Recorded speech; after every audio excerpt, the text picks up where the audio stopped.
Hezbollah প্রধান হাসান নাসরাল্লাহর মৃত্যুর পর আলোচনায় সশস্ত্র গোষ্ঠীটির নেতৃত্ব। লেবাননের আলোচিত সশস্ত্র গোষ্ঠীটির দায়িত্বে কে আসছেন তাই নিয়ে চলছে চুলচেরা বিশ্লেষণ। আন্তর্জাতিক বিভিন্ন গণমাধ্যম এবং বিশ্লেষক সংস্থা বলছে হাশেম সাফি আল দিন হতে চলেছেন সশস্ত্র গোষ্ঠীটির নতুন প্রধান। ৬০ বছর বয়সী এই নেতা বর্তমানে হিজবুল্লাহর এক্সিকিউটিভ কাউন্সিলের প্রধান হিসেবে দায়িত্ব পালন করছেন।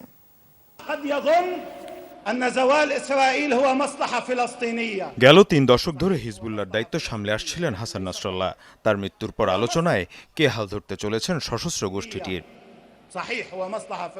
৭ অক্টোবরের পর থেকে ইসরায়েলি সামরিক বাহিনী এবং গোয়েন্দা সংস্থাগুলোর অন্যতম টার্গেটে পরিণত হন হিজবুল্লাহ নেতারা। এরই মধ্যে প্রাণ হারিয়েছেন বেশ কয়েকজন শীর্ষ নেতা, যাদের বেশিরভাগই ছিলেন সশস্ত্র গোষ্ঠীটির কমান্ডার। এর মধ্যে রয়েছেন ইব্রাহিম কুবাইসি, ফুয়াদ শুকুর সহ অন্তত ৬ জন। এ অবস্থায় হিজবুল্লাহর পরবর্তী নেতৃত্বের জন্য আলোচিত হচ্ছে হাশেম সাফি আল দিনের নাম। ৬০ বছর বয়সী এই নেতা লেবাননের এক্সিকিউটিভ কাউন্সিলের প্রধান হিসেবে দায়িত্ব পালন করছেন। হিজবুল্লাহ রাজনৈতিক শাখার অন্যতম নীতি নির্ধারক তিনি। এর পাশাপাশি জিহাদ কাউন্সিল বা সামরিক শাখারও তত্ত্বাবধায়ক।